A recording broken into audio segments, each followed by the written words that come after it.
therapy, some experiential stuff, and clients will say, whoa, I'm sorry, training participants will say, whoa, I thought that was, that's not really cognitive therapy.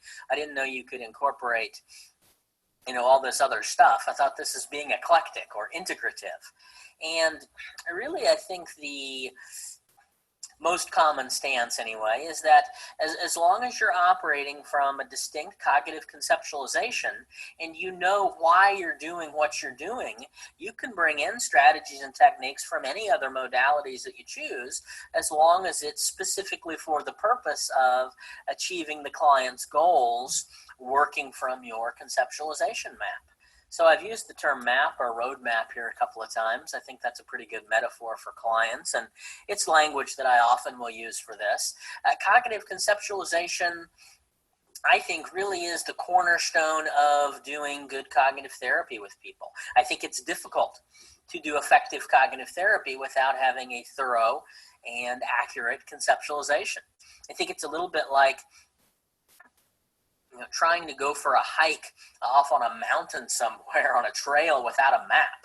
You don't really know where you've come from, and you don't really know where you're going. Cognitive conceptualization really eliminates all that confusion. I oftentimes will have clinicians or practitioners of different kinds say, oh, Jeff, do you ever just get in a session and ask yourself, oh my gosh, what am I going to talk with this client about today? And the answer almost always is no. If you're working from a cognitive conceptualization diagram, if you've conceptualized the case well, your conceptualization diagram really serves as a map. And as we're going to show you in this section, this map drives treatment all the way from initial case formulation in your mind to treatment planning to, all the way down to documentation. So we're going to walk you through this. So I think it's really, really important to do take the time and do one of these conceptualization maps for every client that you work with. I do have people say, I thought CBT was just really concerned with present day and didn't spend much time in the past. Maybe that's a myth that I could have added to the myth slide at the beginning. And it is true that for more of these, what we used to call Axis 1 disorders, traditional problems, that CBT does focus primarily on what is maintaining present-day thinking and behaviors that's problematic. Now, with some of the more complex cases and some of the more schema-based work, cognitive approaches do spend probably a lot more time delving into somebody's past than many would guess anyway. But it is true that for the majority of folks that we are going to treat 10 to 12 to 16 to 20 sessions. We're not going to spend a whole lot of time there, but we're always going to do a conceptualization map to sort of help us take a peek in the rearview mirror to see where everything came from so that we can keep our eyes firmly planted on the road ahead and know how to move forward in the most helpful way with clients. So there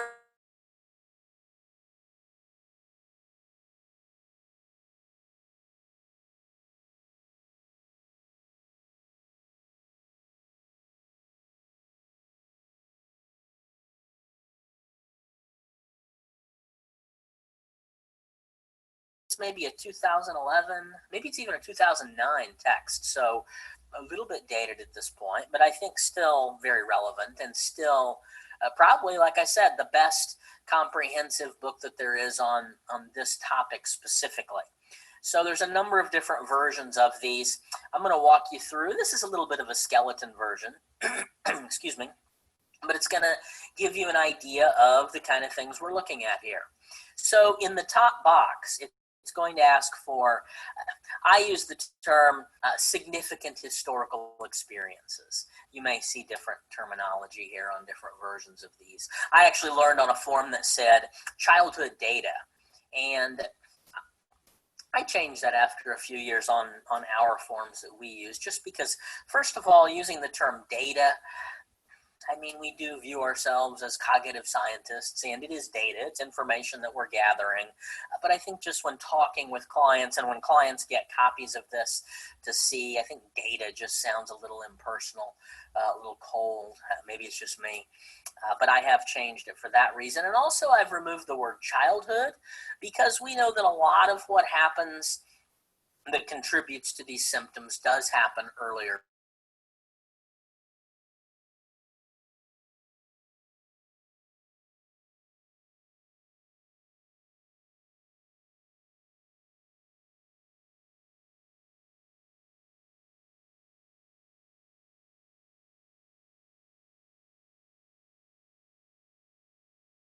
Just to childhood, but I wanted to use language that was more inclusive of any significant event in a person's past that may contribute to the symptoms that they're presenting with. So just off the top of your head, and we can't really brainstorm this like in a live event like we usually do, but what kind of things do you think might go in this box? What kind of things do you think would be important when considering significant historical history? I guess that's kind of a rhetorical question in this format, but I do want you to give us some thought. And really the answer is almost anything. The answer is really the answers to the questions that you already ask in your initial clinical interview or psychosocial assessment or whatever your agency might have you do. So you're looking for things like family of origin issues. You're looking for things like, is there a history of abuse? Verbal abuse, physical abuse, emotional abuse, sexual abuse, neglect. Some people would put that in the emotional abuse category, but however you want to think about it. Some people would argue neglect is a very distinctly different thing. Family history as well as the individual history of mental illness, of substance use or diagnoses, of serious medical conditions, chronic health conditions. How did the person do academically in school? Actually, school-wise, how they do, developmentally, how they do academically, how they do socially. Is there anything specifically related to the setting in which they grew up, or the parenting styles, or are there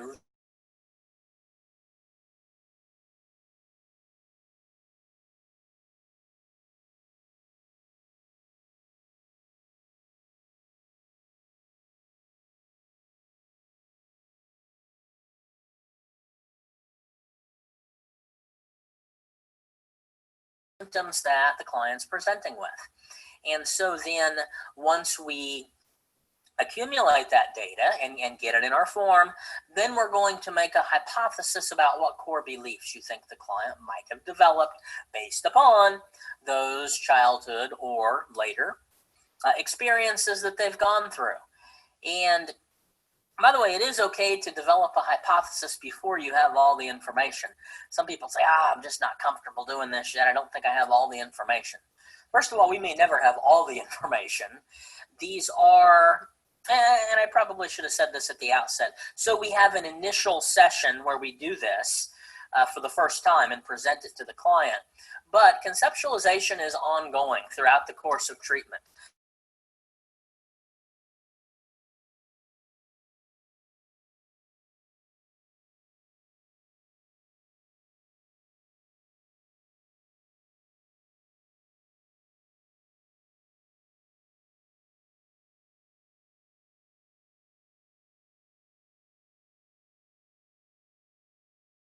But maybe it just got sort of subconsciously distorted. Maybe they just didn't.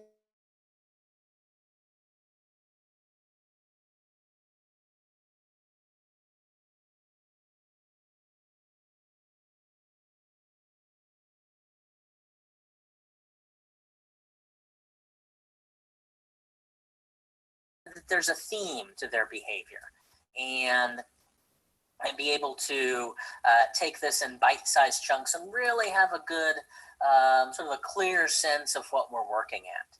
So we want to develop our hypothesis, and then we want to look for an opportunity to share it with the client. Again, anytime there's themes is a good chance to do this. we can help them see some commonalities there. So I did one of these with one of our patients in our borderline personality disorder program.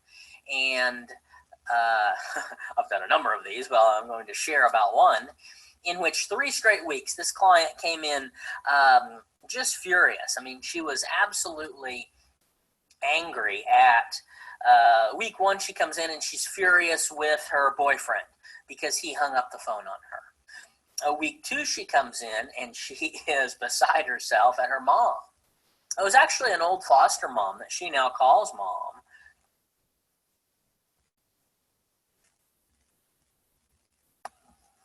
Sorry about that. Because she didn't show up to pick her up for an appointment that she said she'd pick her up for. So week number 2, she comes in furious at mom. Week number 3, she comes in and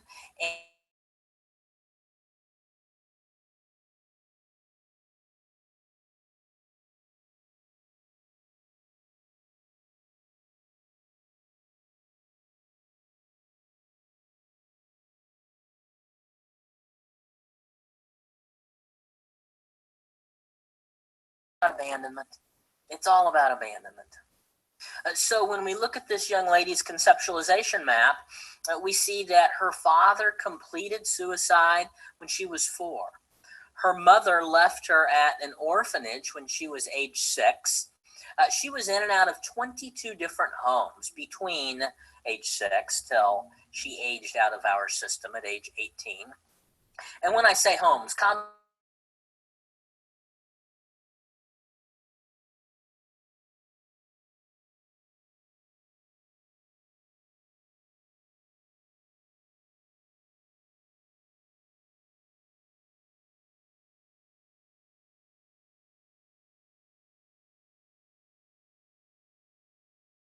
you've been in and out of rejected by these 22 homes and all these men.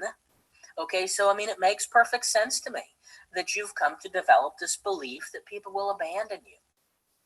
And I'm wondering if it didn't feel a little bit similar when event number 1, your boyfriend hung up the phone on you. And I'm wondering if you didn't have similar types of feelings of abandonment when event number 2, your mom didn't show up to pick you up for that appointment.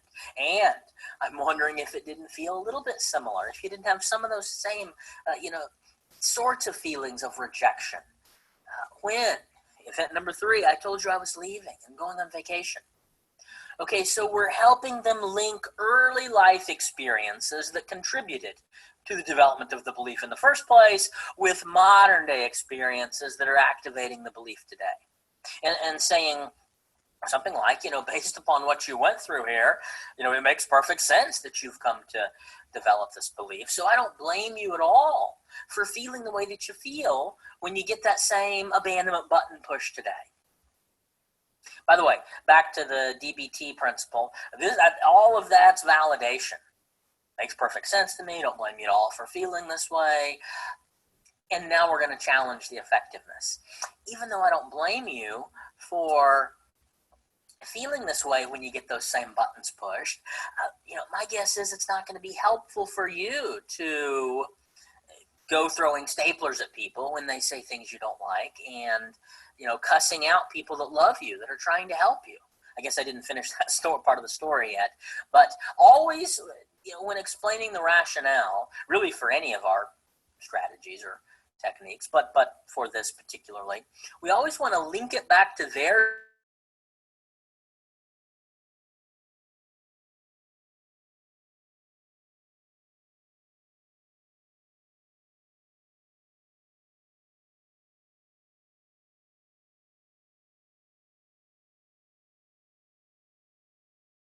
how she phrased it. I forgot her third one. But they're all relational goals. Gee, I see from your paperwork here relationships are really important to you. My guess is throwing staplers at people and cussing people out that are trying to help you on your journey achieve those goals is maybe not the best way for you to achieve those goals. I want to help you achieve those goals. I want to help you have meaningful relationships. And so it's that type of a conversation as we sort of walk them through this, helping them connect those early life experiences with the modern day experiences that are activating the belief, and we can walk them through each specific scenario, each of the specific events that we choose to use. Poet didn't know it there, as we're presenting this to clients. And by the way, I probably also should have said this before we started. I'm shooting myself here, but I will always start by saying something like, hey, I think I maybe have an idea or two as to what's going on with you. Would you care if I share it with you? Would you mind if I share it with you? So I always get their permission. And I will say that I may be off a place or two or three here. So I want you to feel free to add to it or subtract from it. And we might do this later on also. But let me give it a shot here. What do you think? And once I get their permission, then I will start walking through it. And so once we've gotten this far, we can help them look at specific events that we choose to use. And so in this case, event number 1. It's when the boyfriend hung up the phone. A little bit of trouble seeing there with that type a little bit small on my end anyway. And so we identified the first thought. She says, how dare he? He's dumping me. How did she feel? She says, well, I felt furious and I felt desperate. What'd you do? Well, that's when she got in her car, drove over to his apartment, and starts banging down the door. And so one of the results of that is he ends up calling the police and breaking up with her. Big shocker. I say that in a bit of a joking manner, but again,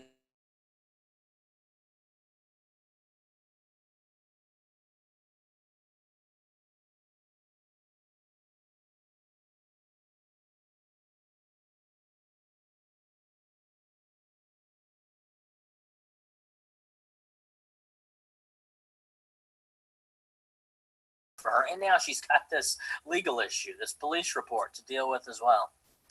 Event number 2, mom didn't show up, and by the way, she didn't forget. She was on her way to pick her up. This mom, foster mom, who she now calls mom,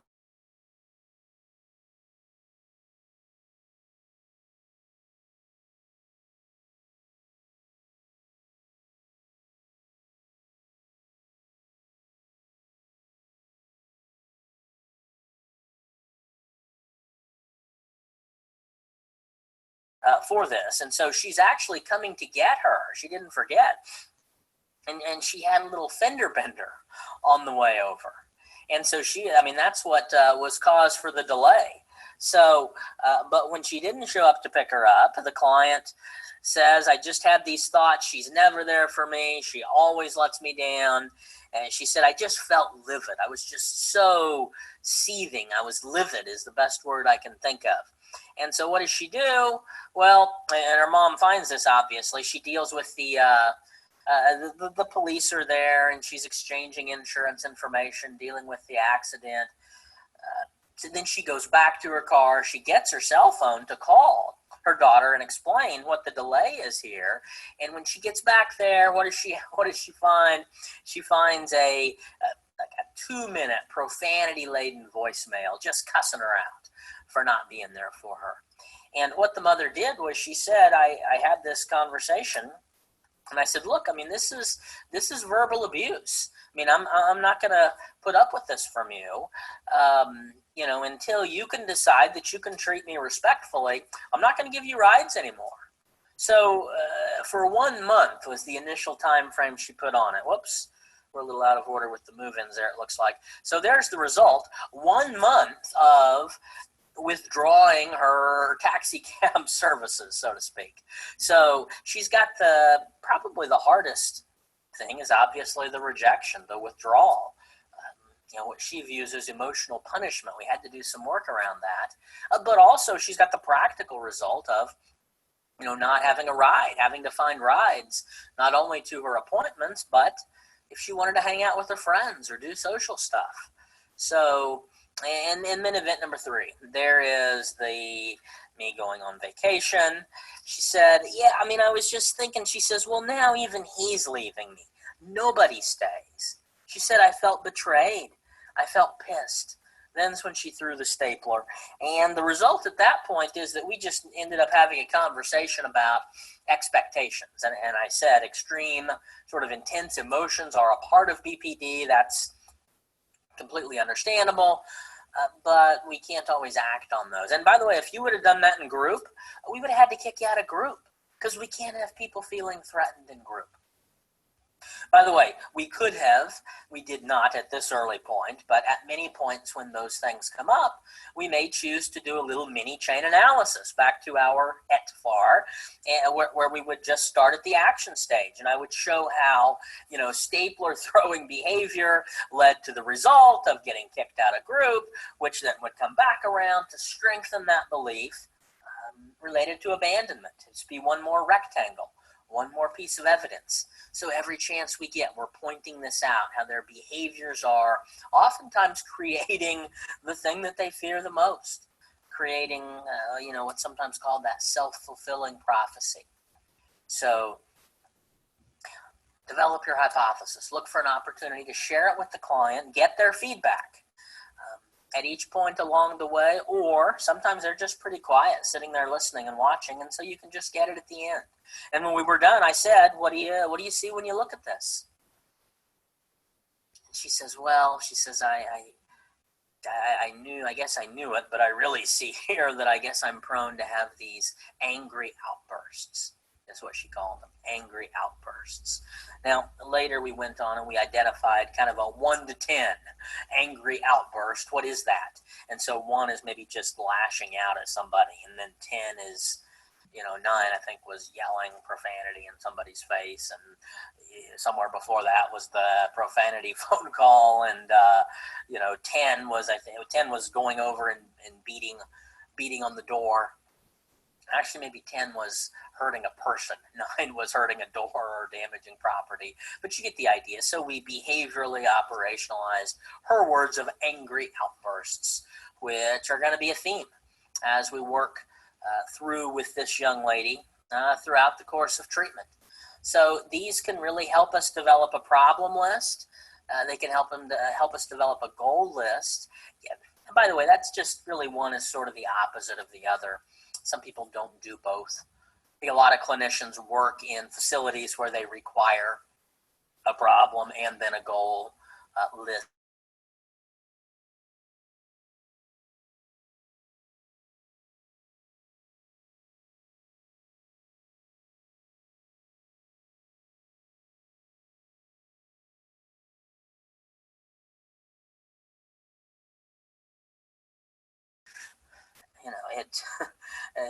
Again, we're not just sitting down wondering, okay, what are we going to talk about today? Every session, we've got a structure. We're going to look at it when we get to the application to clinical practice, but we're going to get her mood check and her initial stuff. And one of the first questions is always going to be, did you have any angry outbursts this week? If yes, tell me what happened. And we're going to start working through it. Do a chain analysis and come up with alternative ways that she could have thought and behaved, and come up with some coping instruments to help her with that as well. So it's theme-based work. It really helps complex problems seem more manageable. So this young lady, when she looks at it, she says, I thought I had 3 different problems. You're telling me I just have 1. It's all about this abandonment thing. Yeah, sort of. So if we're doing schema-based work, I would use that language rather than the angry outburst language. At the behavioral level, I would use schema-based language. So every session, I'd start by asking, did you get that abandonment button pushed this week? If so, tell me what happened. If multiple times, then, okay, on a scale of 0 to 10, how bad was time number 1? On a scale of 0 to 10, how bad was time number 2? On a scale of 0 to 10, how strongly would you rate time number 3 that you got that button pushed? And then whichever one they rate as the most strongly in terms of when they got the schema activated, we'll do our work with that particular one. So it really gives us an opportunity to do that theme-based work, makes these complex problems seem more manageable. Really, it goes a long way also towards developing a therapeutic alliance. It's amazing how many times we'll do one of these and clients will just, I mentioned a minute ago, sometimes they get kind of quiet as you're walking through it. But sometimes you can kind of get put on a pedestal. You can get idealized, and people can go, oh my gosh, I mean, I've been to therapy for however many years and seen 3 or 4 or 5 or 6 people, and nobody's ever done that for me. I mean, again, I've just kind of talked about my week or whatever and vented my feelings, but I've been in here a few sessions, and you just kind of map my whole life out there on the whiteboard. If you can do this, then first of all, that's interesting. It's an interesting way to work. I've never seen behavior broken down like that. But if you can do this quickly and this systematically with me, maybe it means you get me. And if you get me, maybe it means you can help me.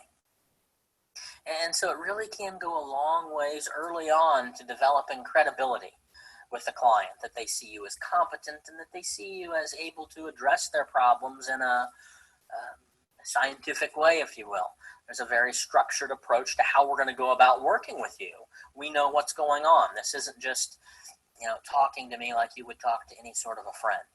So certainly helpful for those reasons as well as a number of others.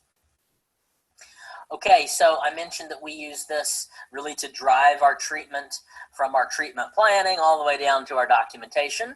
And so let's take a quick look at what this might look like. This is basically, I've moved a thing or two off for confidentiality and just clutter reasons, but this is basically what an Oklahoma Medicaid client treatment plan looks like. This was a Medicaid patient. And so it's going to, at the top, ask for a problem, and then it's going to ask for a goal. And so you see we're going to use her exact language, angry outbursts as the problem, and then the goal is going to be to decrease the frequency and the intensity of the angry outbursts. Then it asks for objectives, 3 different objectives. From a CBT perspective, here's what we're looking at. Number 1, identify and process 3 triggers for the angry outbursts.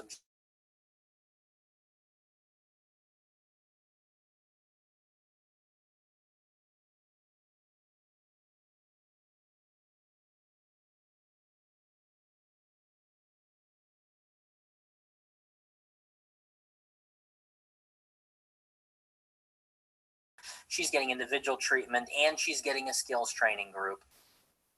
And she's getting CBT, again, some DBT, and some schema-focused therapy. So I show you this to show that once we have again, I've cut off a little bit here, but this is the nuts and the bolts of it. So once we have a thorough conceptualization, treatment planning takes 10 minutes. You've already done the work, and so you're just transposing your information from the conceptualization map onto the treatment plan. Now, I said that it drives documentation.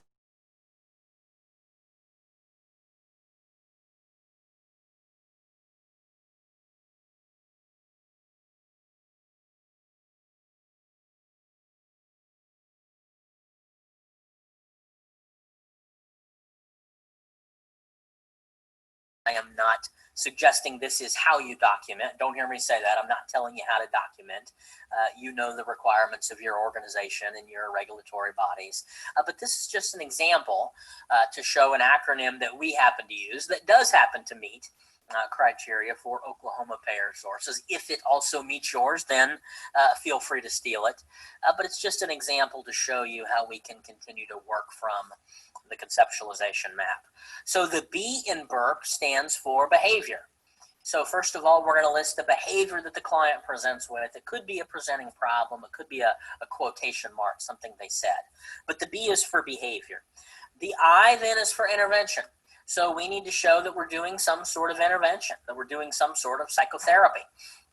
This, again, likely isn't true everywhere, but in the hospital setting, when we get Medicare audits, particularly, if it's shown that we are, like if the client's just coming in and talking and there's no documentation that any actual intervention was done, any actual treatment was done, then, they can take money back from the hospital. So, again, that may not happen where you work, but even if it's not a matter of reimbursement, I think it's important to document that we're actually doing some sort of treatment. Again, each of these can be pretty brief, but we need to have some form of intervention that we document. So that's the I in BURP. The R is for response. So how did the client respond to the intervention? The first P is for progress. Again, could be very short, but we have to make some statement regarding client progress, and I think it's a good idea to do this in general. It can be as simple as progress towards treatment goal, or progress away from treatment goals, or no progress at all this session, whatever the case may be. And the second P there is for plan. So what's the plan for here? From here on. Maybe fairly simple, follow up Tuesday. May have to be a little more involved depending upon the situation. But there is the BURP acronym, and so with that as a foundation,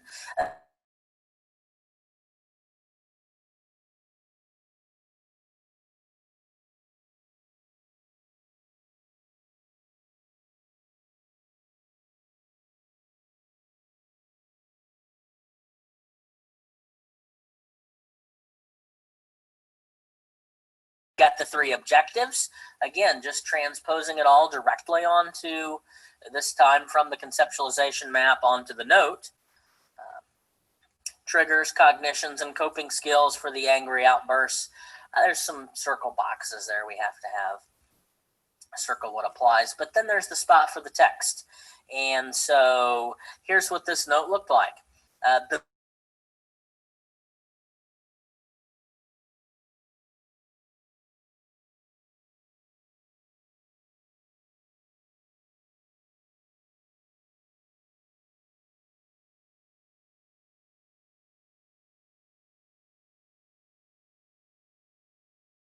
My mom again, and I hate myself. Okay, here's the first I. We're going to have 3 I's, one for each objective. Triggers, cognitions, and coping. Okay, process trigger for angry outbursts related to, here's the event, the trigger, my mom didn't show up. I, number 2, identified and restructured abandonment-related cognitions, beliefs, and linked it to angry outbursts and what she calls her cussing out coping.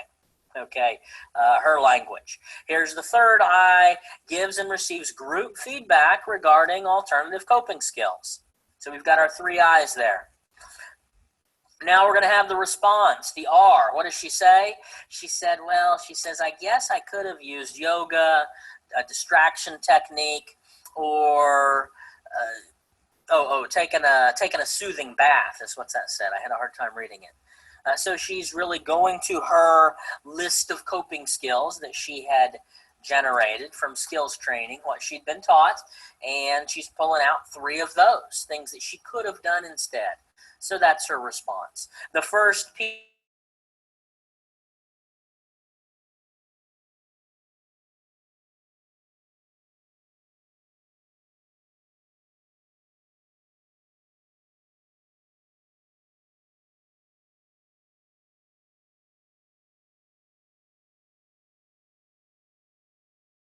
that fits.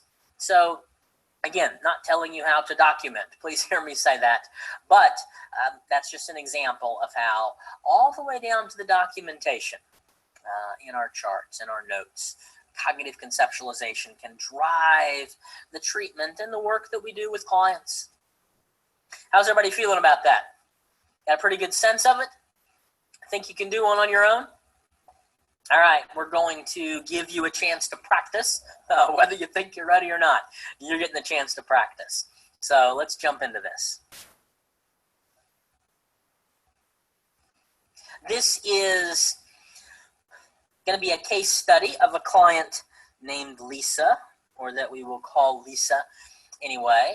And really what I'm going to do here is I am going to read the case. I'm going to put it up on the screen, but I will be scrolling as I get through the case study. You've got this in your handout. So if you want to just take a minute or two, flip over to the page where it says the case study of Lisa. So I'll give you a minute to flip over there while I go down and get the document to put on the screen for you, and then once you find it and I get my document up, we'll read through it.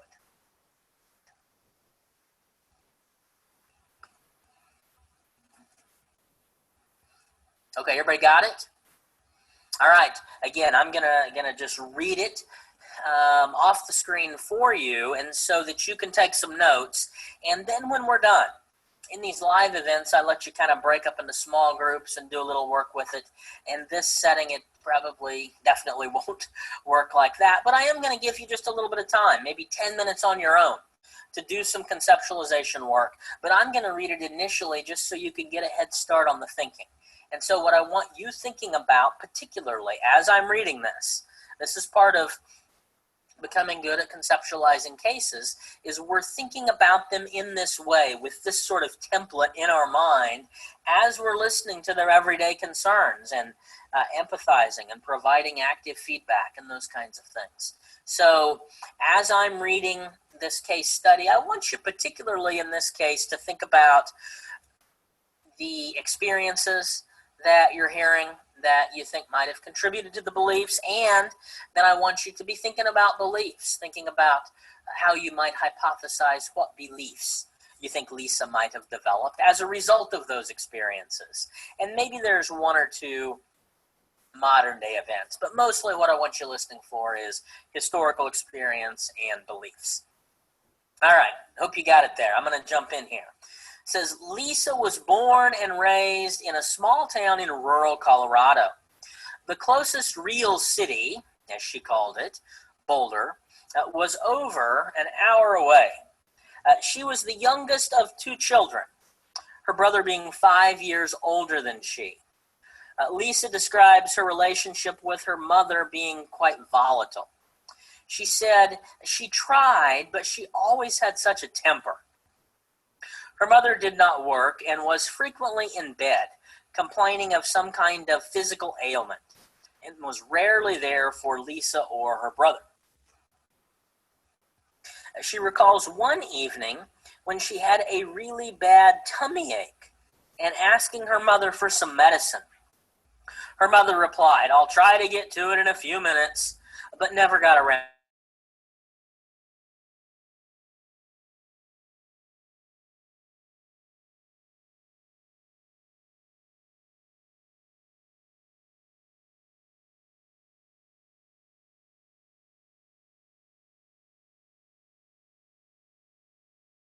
Girl, why can't you just do it yourself like your brother? On another occasion, she remembered still being hungry and asking for a second cup of macaroni and getting spanked with a switch and being told she was selfish. Excuse me, sorry about that. Being told that she was selfish and bad for even asking. The older people who work and are good for something get what they want first. Then, if there's any extra, you can have some more. At the age of 5, she remembers her mother burned her with an iron because she made a mess on the floor with her crayons. Another morning when Lisa was 8, she remembers racing out the door for school, but then running back in when she remembered that she forgot to take her medicine and hearing her mother go into a rant. "I can't believe you're asking your mother to go back downstairs this morning after I was already tired and back in bed." Then she threw her down the stairs and broke her arm. Her mother died by suicide when Lisa was in middle school. Lisa's father worked for the sheriff's department and was a member of the National Guard. She remembers him being gone much of the time when she was young. Upon her mother's death, her father remarried almost immediately and gave most of his attention to his new wife. His new wife took little interest in either of the kids and often became angry when Lisa asked for things. One night, when Lisa was a sophomore, her first and only boyfriend broke up with her. She recalls leaving school early and crying for most of the afternoon and evening.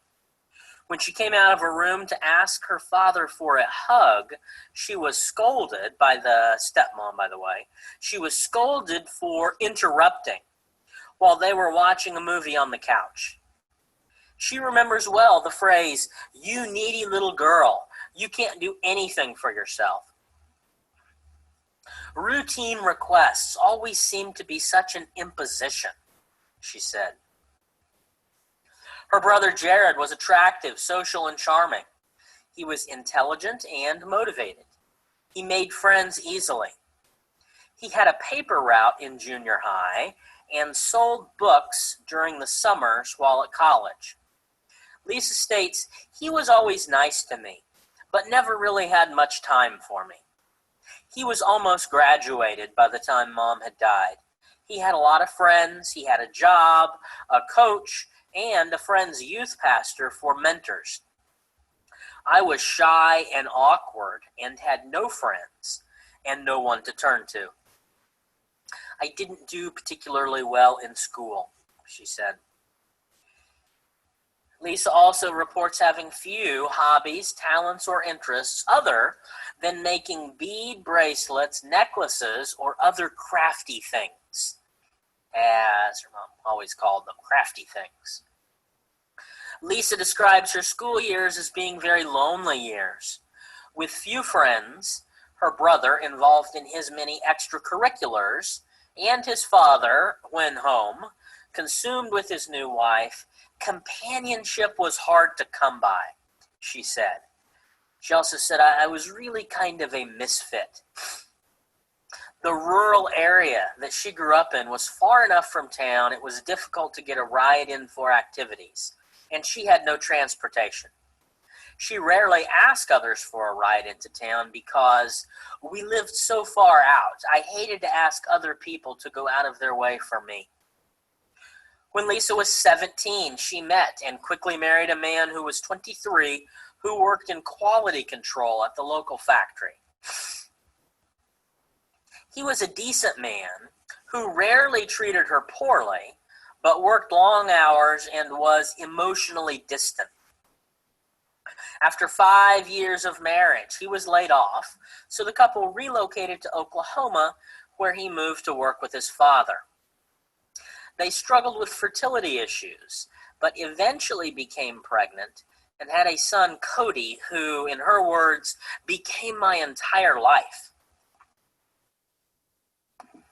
She immersed herself in Cody's life, doing little else. After 22 years of marriage, her husband divorced her for being needy, clingy, and never getting any better. At age 43, okay, so that was all history. Now we're up to current, present day, at the time of this anyway. So at age 43, Lisa has now been divorced 5 years, has joint custody of Cody, and is struggling to complete a technical degree before her alimony runs out. Her husband remarried immediately, who she calls a biker chick, and took on a whole new lifestyle. Although they often exposed Cody to things he shouldn't see, according to her, they did live a more active lifestyle and had the means to take him on trips and buy him expensive toys. While Lisa struggles to pay the bills in her apartment in a less desirable part of town. Cody started to engage in some mild acting out behaviors at home and school. He has been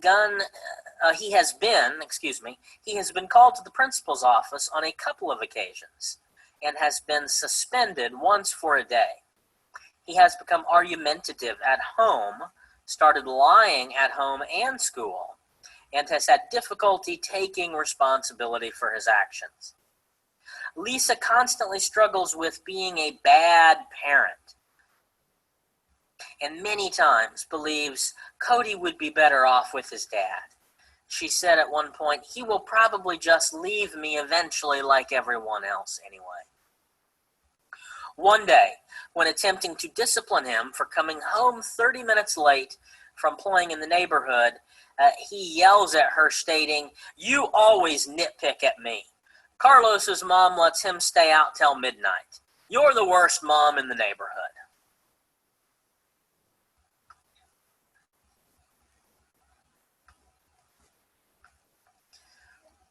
Okay, so there is a little bit of information, a little bit of background on Lisa. So, again, we can't do small groups in this setting, but I do want you to take a little bit of time to wrestle with this conceptualization map. Take a little bit of time to think through this case. So, usually in Live events, it takes people 10, 15 minutes to give some good thought and discussion. Put some good thought and discussion into this. Again, I know you don't have anybody to discuss it there with, but let's take about that time. About that amount of time, I should say. And we will resume in about 10, 15 minutes or so. So take your 10 minutes, do some conceptualization work, and we'll see you in a few minutes.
Okay, how'd everybody do? Gave you 10 or 11 or 12 minutes or something there. Were you able to identify some historical experiences and then hypothesize some beliefs? If we went back to our conceptualization map here, what were some of the early childhood experiences or historical experiences in general? Anybody identify the rural setting as playing a role? Usually the rural setting comes up. Anybody identify mom suicide? Almost always makes it. Anybody identify, by the way, a couple of similarities with a different case that we look at. Anybody identify socioeconomic status as a factor? Poverty. Anybody identify father's absenteeism and then subsequent remarriage? Anybody identify that the father, as we've pointed out earlier, did as many people do and married a person with some similarities to who he was married to before? So really we had some emotional abuse. We had verbal abuse. We had emotional abuse with actually both the mother and the stepmother. Stepmother said a lot of the same things, got angry at anytime she made a request, expressed a need. That probably points us to a schema or two when we get to hypothesizing about that section. Most of the abuse was verbal and emotional. There were a couple of instances of physical abuse, not too many, but when there were, they were fairly bad.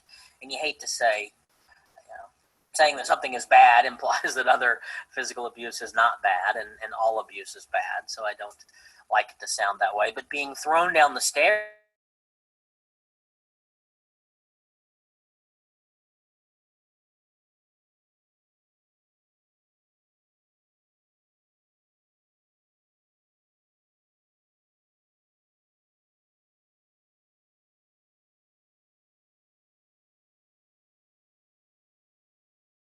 there. We had some other environmental factors there. We had the brother. Really, the brother was pretty supportive. The problem wasn't the brother. The problem was the mother comparing her frequently to the brother.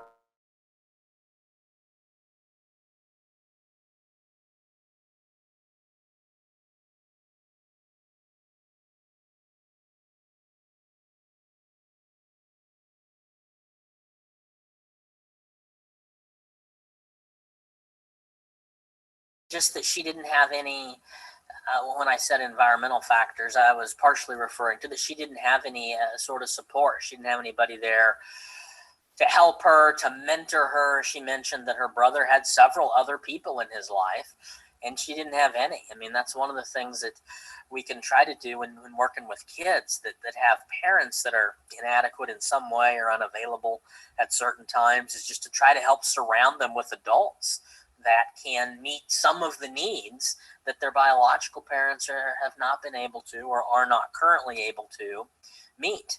And in this family, it sounds like the brother had some of those people built in, and she didn't have anybody. So she also mentioned that she didn't do well in school. So we've got poor academically. She didn't do well socially. She didn't have any friends. So we've got a lot of strikes against us here. I mentioned, by the way, there are different versions of these. One version, probably more than one, but one that I've seen and worked off of, also has a box sort of off to the side here on the right for strengths. Now, when we're coming up with the conceptualization map, we're really identifying problems to target behavioral problems, but it can also be helpful to identify client strengths that we're going to use and try to harness to help facilitate this process of combating some of this problem thinking and behavior. So I didn't ask you to think about this ahead of time, but what strengths do you see? Did you note any strengths? I mean, the reality is that there are not too many here. Now, there are a couple. She's resilient. That may be her biggest one. She's, what's that quote about her? It doesn't matter how many times you get knocked down. It just matters how many times you get up. Lisa has gotten up off the mat so to speak, more times than many people that I have seen and that I could even imagine with some of the stuff that she's been through. So she's definitely got resiliency on her side. She also has, she doesn't have great parenting skills.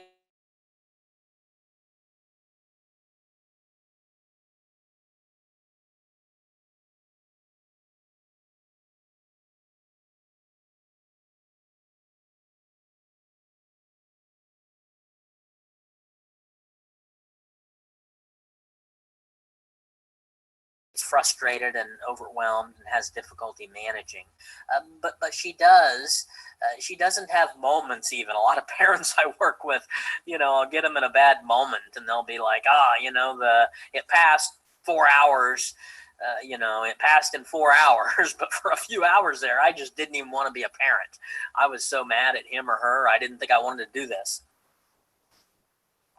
And she always has his best interest in mind. So we've definitely, and she does have some strong nurturing qualities that have served her well as a parent. Now, there may be, again, off the spectrum and have hurt her in some ways as well.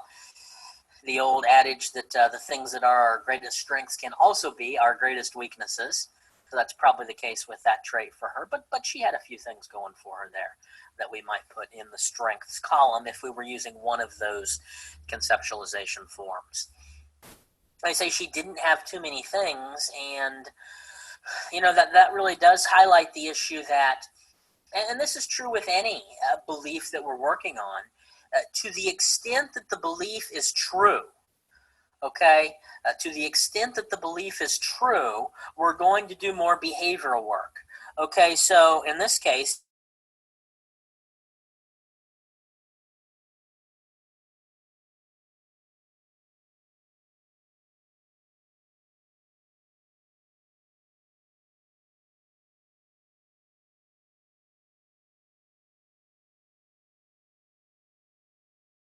better in going out and interacting with other parents and meeting other friends and developing support system and some of those kind of things. So again, this is a good example of how this is not just positive thinking. We're not saying, you're likable, you're likable, you're likable, or you're a great parent, you're a great parent, you're a great parent, and then just sending them out there to create more evidence to the contrary. No, we're going to do the skills training. We're going to teach her. This wasn't related to him in particularly, but it was just other social skills training that we did quite a bit of. Because she would try to go out and develop her own support system, but she didn't know how to form relationships. So to the extent that the belief is true, we're going to do behavioral work. To the extent that the belief is false, we're going to do more cognitive work. If the person already has the skills, I got to say, this is subjective, obviously, to some degree anyway, but I got to say most of the people that I work with that have these beliefs that they're unlovable or unlikable, yeah, I find it pretty likable, or at least I find 2 or 3 or 4 things about each person that I like pretty well, whether it's intelligence or a sense of humor or just a compassion or whatever it is.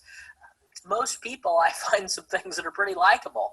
And so again, to the extent that the belief is false, then we're just doing more cognitive work, trying to get them to see, trying to get them to recognize, to accept, to notice those attributes, those strengths that they already possess. But to the extent that the belief is true, we're going to be doing more behavioral work. So that just in general is going to tip us off to whether our work needs to be more cognitive in nature or more behavioral in nature. I mentioned that some of these forms look differently, and one of those differences would have a box on the right for strengths.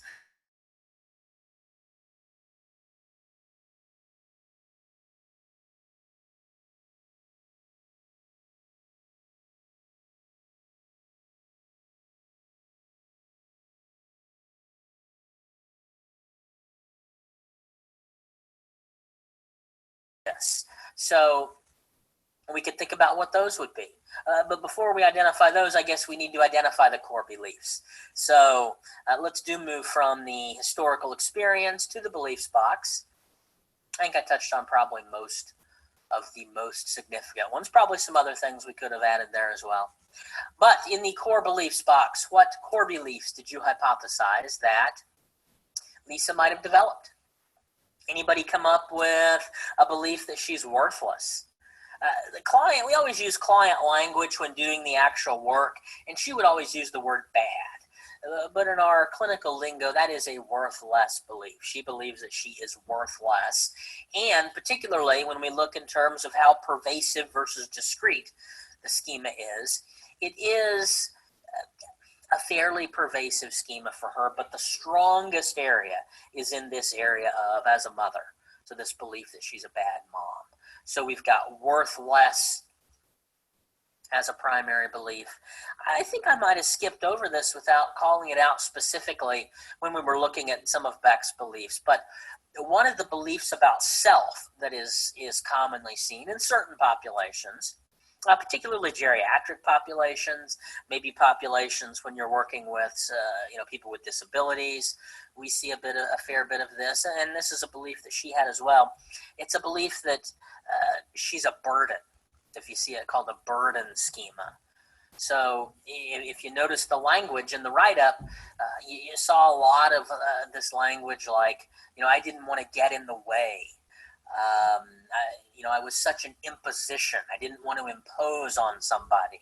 I didn't want to bother them. So language, you hear that kind of language a lot at the surface level when you're talking with somebody with a burden schema. Oh, I didn't want to ask for help because, she's married or he has a wife or, they've got kids or, I don't want to get in their way, sort of a thing. So that belief keeps a lot of people from asking for the help that they need. Actually, in her case, she made a similar statement with regards to asking for a ride because she lived out in the in the rural setting. And so she says, I didn't ask for rides because I didn't want people to have to go out of their way for me or something like that. So multiple times in that write-up, you see that burden schema. You also do see some unlovable approval-seeking kind of stuff there. The approval-seeking is really big, particularly with her son. She had a fair bit of it in other areas as well, although that didn't necessarily come out in just the write-up that you were able to see. But we do have worthless, we have unlovable, approval-seeking, we have burden, pretty strong. We definitely have abandonment there pretty strongly as well. Probably a few others, but those are, the word needy came up quite a bit, and she really did have some pretty strong dependent traits. Maybe it's not that noticeable just from the write-up. People do seem to miss that one quite a bit in the live training, so certainly likely I didn't portray that one very well in the write-up. But it wasn't just that the husband accused her of that. I mean, she really did have some pretty strong dependent traits there as well. Okay, again, maybe another one or two we could pick on, but let's move it forward. Actually, I mentioned the conditional assumption box, so just real quickly, what kind of things did you hear that you might have connected there? So we had some, a lot of the messages coming from mom, maybe the more obvious ones to pick out of the write-up anyway. So if worth less is one of her core beliefs, and what were some of the things, what were some of the messages that she got from her mother primarily that equated to value or having worth or being worthwhile? So if you are independent, why can't you just be a lot more like your brother, which is code for don't ask for help, don't bother me. So you see it reinforces that burden schema as well. But in terms of the assumption, if you don't ask for a lot of things, if you take initiative like your brother, if you do it by yourself, well, then I will approve of you more, and if you take that initiative, you have more worth. We also had that exact language in the statement with the food. I'm not sure if I mentioned socioeconomic status, or some people say poverty. I wouldn't quite say it was poverty, but there were times that definitely, and in the instance that she remembered of, not having enough food to eat. It certainly poverty for that period of time, anyway. But that was in her childhood. But what's the assumption there? Anybody catch that? So she says the people that are worth something and work. So if you work, you have value. If you don't work, you are worthless. And being on disability, she has not worked for a good portion of her adulthood anyway. So anyway, you hear a couple of those assumptions. So some of these forms would have an additional box there for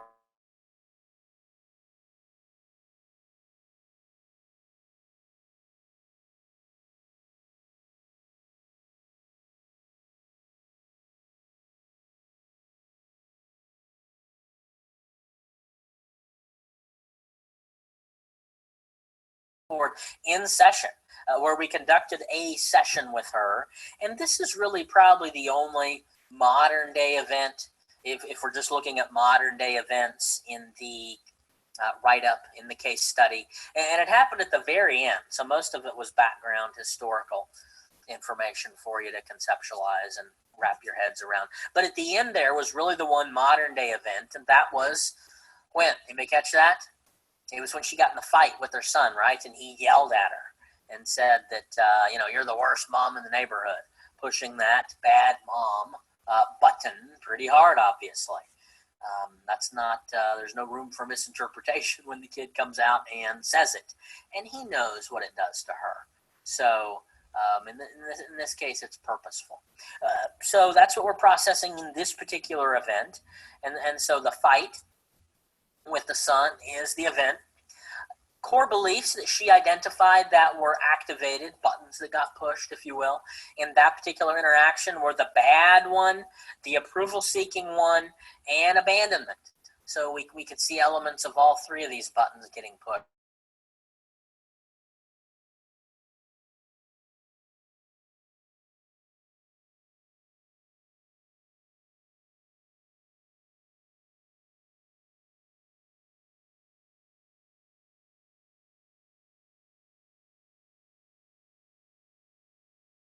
And do meaningful work.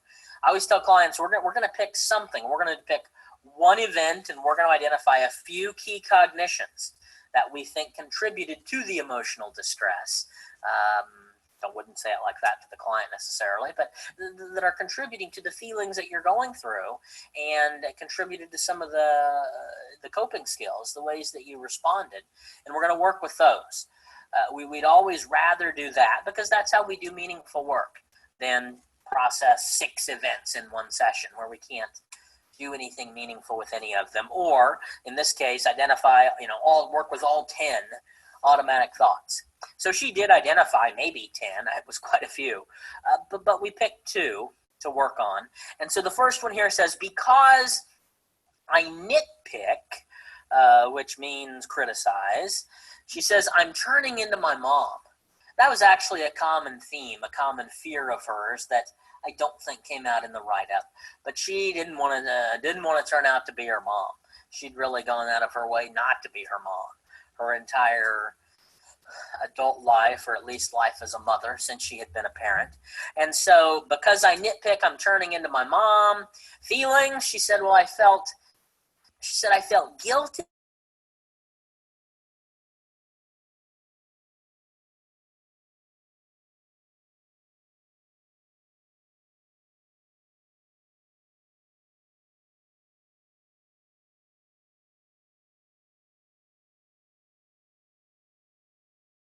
Style over the course of time, which she began to realize here, this is probably contributing to these results of that she's seeing of increased defiance at home and school because there hadn't been any consequences for his actions. Second thought that we identified to work with, she said, because he thinks I nag and we spit at each other, that's metaphorically speaking. They're not literally spitting at each other, but metaphorically speaking, back and forth. We bicker, as another word she would always use. I think he'd be happier with his dad. That was a thought that she had a lot, that he'd be happier with his dad. Now, she usually didn't say it to him.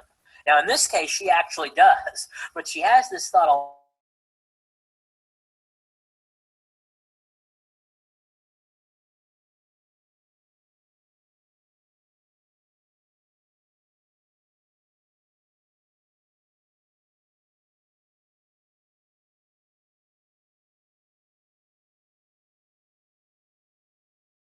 I mean, he starts to think, well, maybe she doesn't want me. Maybe she wants me to go live with. Maybe this is her way of telling me she wants me to go live with dad. So we can see how some of these beliefs are sort of passed down.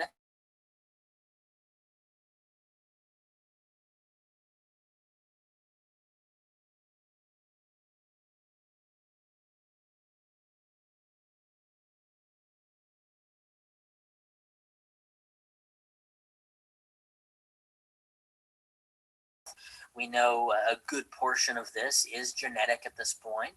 And when you're born with a predisposition to be sensitive, and then you have these abandonment messages being reinforced, again, completely unintentionally. She didn't mean to. She didn't realize she's doing this. It's part of what we were able to work with her on over time. But that's part of what she is contributing to creating in his thought process. So here what we have is I just erased the one side of the dry erase board. I just turned this into a makeshift thought log, and we're going to have her generate some rational responses or challenges, if you prefer the Ellis word, to these two irrational thoughts. And so one of the first one she came up with says, well, some criticism is in his best interest, which is absolutely true. We need to be able to give kids positive feedback for negative behavior. I guess feedback in a positive way for some of their behavior. We need to let them know what's right and wrong and what the expectations and the boundaries are, and be able to reinforce those limits. So absolutely some of this is in his best interest. Some criticism helps him learn, she says. Yeah, that's a good one. That's how we learn, when we take this feedback and we're able to internalize it. She says, just because I criticize him some, I wasn't harsh like she was. She, referring to her mother there. And so one of the things that we had her do, also that's not reflected in what you can see here, is I had her make a list of mom behavior, so the things that her mom did to her, and then a list of some of the behaviors that she did. So again, we really depackaged it, and this was to help with, again, when schemas get activated, when buttons get pushed, it makes things feel true that aren't true. So we wanted her to get, she's able to look at this whole list of things, abusive type of behaviors that were done to her, and then she's able to look at the behaviors that she's done to him and see, okay,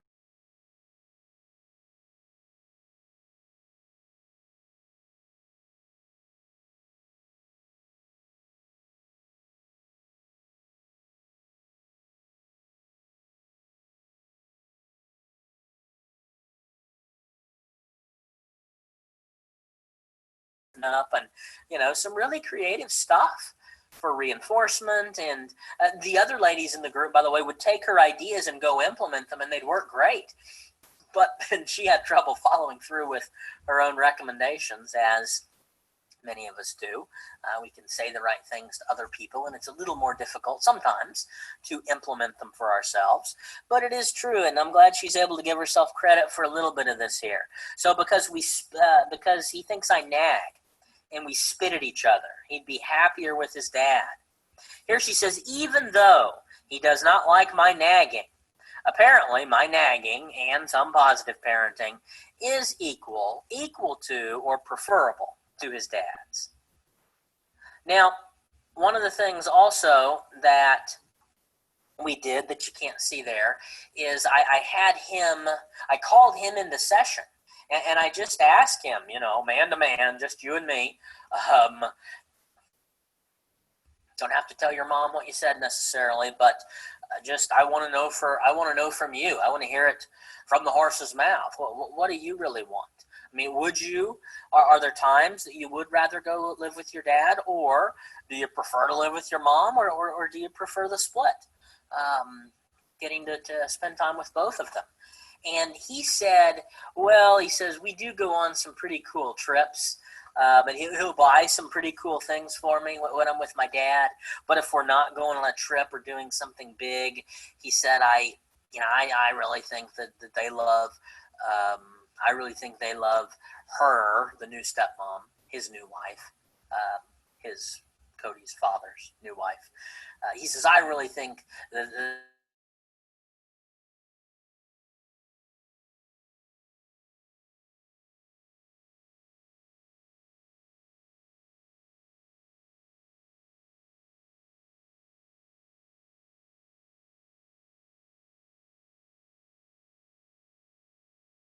he said, but other than those really fun things, he says, I really would rather be with her. I know she's got some problems, he says, but I mean, I still love her. And I mean, so even at age 10, I think at the time, he was really able to see, in spite of some of her limitations, which he was able to see, he was able to see she's got a lot of these positive parenting qualities that he did prefer to his father and what he got when he went to his father's house. And so here is this challenge. I wanted to give you that background, is a reference to that after we had that conversation. And by the way, that conversation was, some people say, why would you put the kid in that position? We're not putting him in a position, but we want to hear his legitimate response, because again, that's going to help us working with her to know to what extent the belief is true. Her belief is he wants to go live with his dad. Again, to the extent that it's true, we're going to do more behavioral work.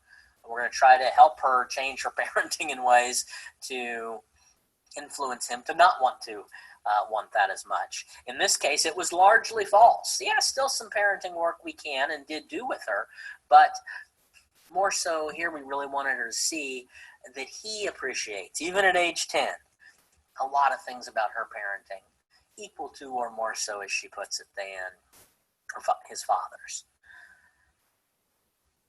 So at the end of every session, we've got two types of cards. We've got cognitive cue cards and we've got behavioral coping cards.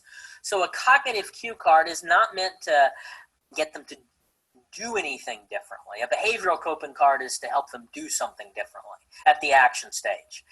The cognitive cue card is really just meant to help them learn to think different.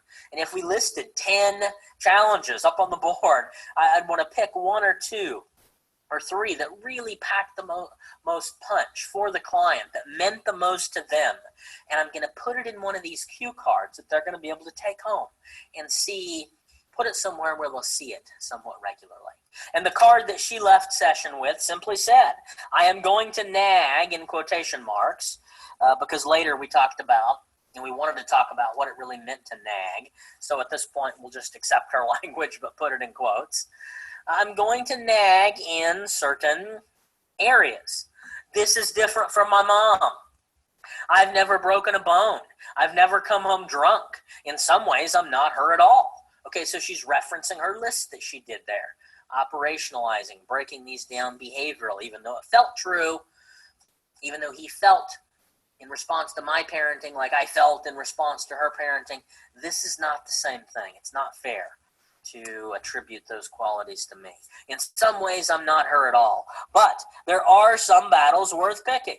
Even if he sees me as a bit of a nag, doesn't mean he doesn't love me, and it doesn't mean he wouldn't prefer to be with me equal to or more than with his father. She says it is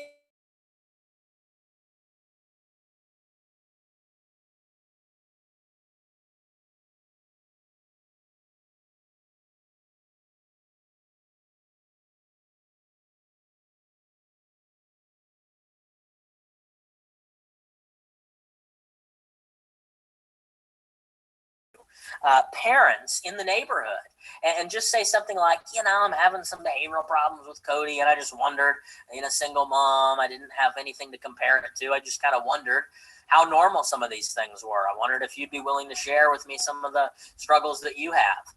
with your kids and maybe how you've dealt with them.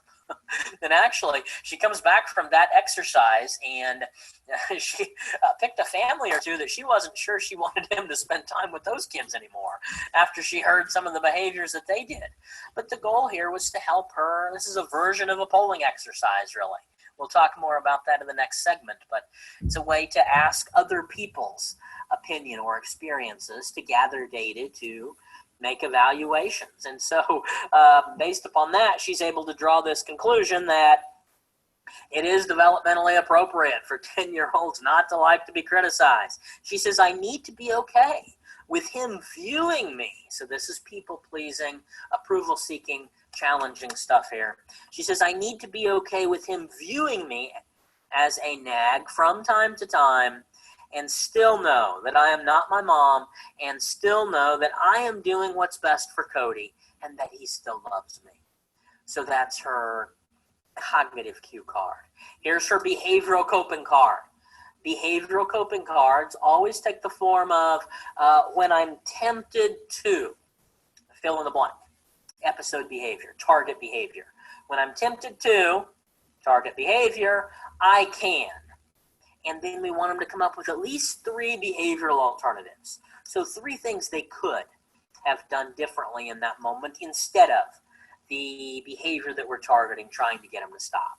And so in this case, she just says, the next time I want to yell at Cody or mention his dad, instead I will take a time out. I'll take my own time out so I can calm down and not just say what I know in my head is not going to be best for him to hear, even though I feel deeply hurt in the moment. I could take my own time out. I could listen to music, and I could look at his baby picture. She had a baby picture that she ended up putting as her screensaver.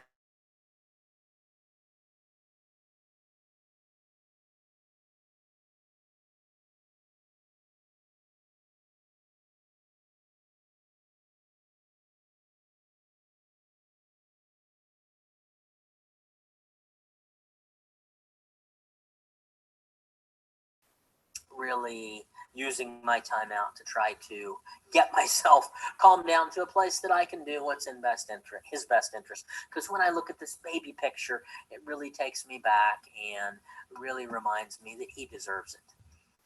He deserves it. So when I'm tempted to, I can. Behavioral coping card. So that is the card that the behavioral coping card that she left with at the end of the session. So those are the 2 different types of cards that you may see again, you will see again, at different points throughout the course of the rest of this training. Cognitive cue cards and behavioral coping cards. Okay, we are to our next break. So this segment was a little bit shorter than the last one. The first session was the longer one, so this one got to be a little bit shorter. We're going to hit the pause button for now, get your tea, get your coffee, whatever it is you drink, and we'll pick it up on the other side. See you soon.